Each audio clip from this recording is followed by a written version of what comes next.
हाल ही में लीक हुए यूकेएसएसएससी की स्नातक स्तरीय परीक्षा के प्रश्न पत्र को हल करने के लिए आरोपी मास्टरमाइंड खालिद ने मेहनत की जगह शॉर्टकट अपनाया और अपने जाल में न केवल खुद फंसा बल्कि अपनी बहन को भी सलाखों के पीछे पहुंचा दिया। हरिद्वार सीआईयू कार्यालय में चली पूछताछ में उसने पूरे घटनाक्रम को बताया, जिसके बाद पता चला कि परीक्षा वाले दिन खालिद मुख्य गेट पर चेकिंग से बचने के लिए पीछे खेतों की तरफ से बने छोटे दरवाजे से जुराब में आईफोन 12 मिनी मोबाइल लेकर अंदर पहुंचा। कक्ष में पेपर के 3 पन्नों में 12 प्रश्नों की फोटो खींचने में सफल हो गया और उसने जैमर की रिंग से बचते हुए शौचालय में जाकर फोटो घर वाले मोबाइल पर भेजा, जहां से उसकी बहन ने आगे प्रोफेसर को भेजे और फिर मामला यहां से खुल गया। दरअसल CPWD ने संविदा के तौर पर जेई रह चुके खालिद मलिक निवासी आदमपुर सुल्तानपुर कोतवाली लक्सर की जान पहचान टिहरी गढ़वाल में अमरोड़ा डिग्री कॉलेज में तैनात असिस्टेंट प्रोफेसर सुमन थे। 2018 में ऋषिकेश नगर निगम में टैक्स इंस्पेक्टर रही सुमन से उसका परिचय हुआ था। पुलिस सूत्रों के अनुसार पूछताछ में खालिद मलिक ने उल्लेख कि उसने तैयारी के दौरान प्रोफेसर सुमन से बात कर कहा था कि उसकी बहन यूकेएसएससी की परीक्षा देगी, आप उसकी कुछ मदद कर देना। उसने ये बात नहीं बताई कि वह खुद परीक्षा दे रहा है। रविवार को जब आरोपी परीक्षा केंद्र बहादुरपुर जट स्थित बाल सदन इंटर कॉलेज पहुंचा तो मेन गेट पर बारीकी से चेकिंग चल रही।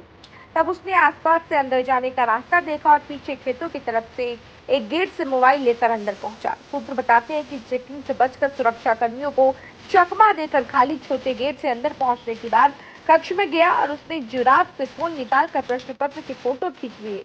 हाल ही में 1 अगस्त को खालिद ने IIT मोहकमपुर में आउटसोर्स के जरिए डाटा एंट्री ऑफिसर की नौकरी पाई थी। इससे पहले वह देहरादून में ही CPWD में संविदा के तौर पर अवर अभियंता रहा है। करीब 2 साल पहले उसकी सेवा खत्म कर दी गई थी। वह लगातार प्रतियोगिता परीक्षा दे रहा था।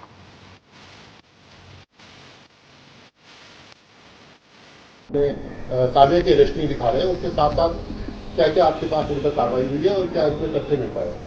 देखिए 21 तारीख को ये जो मुकदमा दर्ज हुआ था, इसमें यूकेएसएससी की तरफ से जो तहरीर आई थी उसमें जांच की गई और जांच के बाद 4 नामजद अभियुक्त और एक अज्ञात के खिलाफ अन्य अज्ञात के खिलाफ मुकदमा दर्ज किया गया है।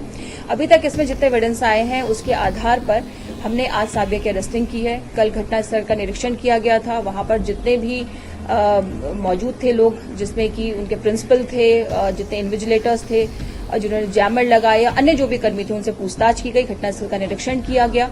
और अभी जो अभियुक्त है हमारा मेन खालिद, जिसने कि वो पेपर वहां से जो 3 क्लिक थी वो लेकर बाहर किया है, अभी तक उसकी अरेस्टिंग नहीं हो पाई है, लेकिन ये क्लियर हो गया कि उसका वो सेंटर था और वो वहां पर कोई ना कोई डिवाइस वहां पर लेकर गया था। ये अभी तक तथ्य प्रकाश में आए हैं। दूसरी बात, ये जो साबिया की जो उसकी सिस्टर है उसकी अरेस्टिंग हुई है।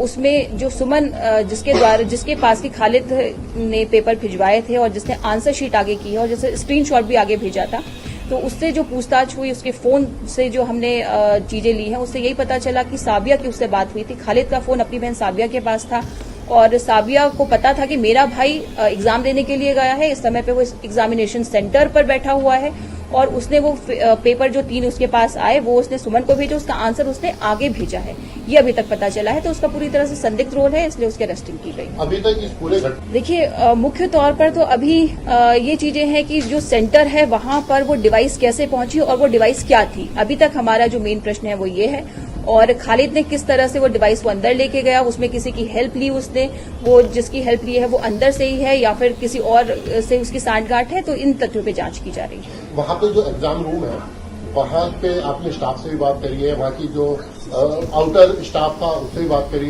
गई हो, तो उससे क्या क्या चीजें निकल कर आएगी? देखिए उसमें ये पता चला कि ये जो खालिद है जब ये अपने एग्जामिनेशन सेंटर में पहुंचा था तो जिस समय पर 11:30 बजे के आसपास जब आधा घंटा हुआ तो ये वॉशरूम जाने के बहाने वहां से बाहर निकला था।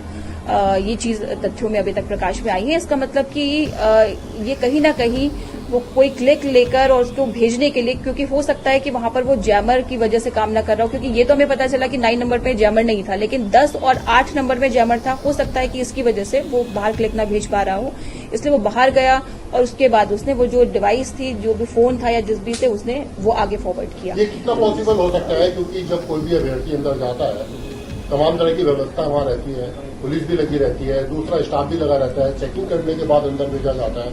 उसके बावजूद अगर डिवाइस अंदर चली गई तो ये तो पूरा का पूरा सिस्टम ही सवालों के घेरे में है। देखिए, वो डिवाइस किस तरह से अंदर गई है और वो डिवाइस है क्या, अभी ये भी क्लियर नहीं है कि उसने क्लिक लिया है, किस डिवाइस से उसने क्लिक लिया, अभी ये भी क्लियर नहीं है। वो फोन है, वो किस तरह का फोन है या कोई और चीज है, वो अभी क्लियर नहीं है। जब तक कि वो खालिद पकड़ में नहीं आ जाता, फिलहाल ये है कि कोई ना कोई डिवाइस अंदर थी, वो पहले से ट्रेस की गई थी या फिर किसी के माध्यम से उस समय पे पहुंचाई गई थी। अभी इस पे विवेचना की जा रही है। जिस तरह से आपने कहा कि बीच में और वो 3 पेज भेजे होंगे। देखिए, अभी ना इन्वेस्टिगेशन ओपन है और अभी हम किसी भी चीज से इनकार नहीं कर सकते। अभी सभी संभावनाएं हो सकती हैं। जब तक कि हमारी सारी कड़ियां नहीं जुड़ जाती, अभी तक हम हर जितने भी पहलू हैं हम सभी पर जांच कर रहे हैं। सुमन को लेकर आपने बताया गवाह है तो देखिए, अभी सभी संदिग्ध हैं। जब तक कि किसी का रोल बिल्कुल क्लियर नहीं हो जाता, अभी सभी संदिग्ध हैं। अभी तक वो हमारे यहाँ गवाह के तौर पर है। अगर आगे कुछ ऐसे एविडेंसेस आते हैं, ऐसे कुछ साक्ष्य में प्राप्त होते हैं, ऐसे बयान प्राप्त होते हैं जिनमें कि उसकी भूमिका संदिग्ध आती है, उसके अनुसार कार्रवाई की जाएगी। Yeah.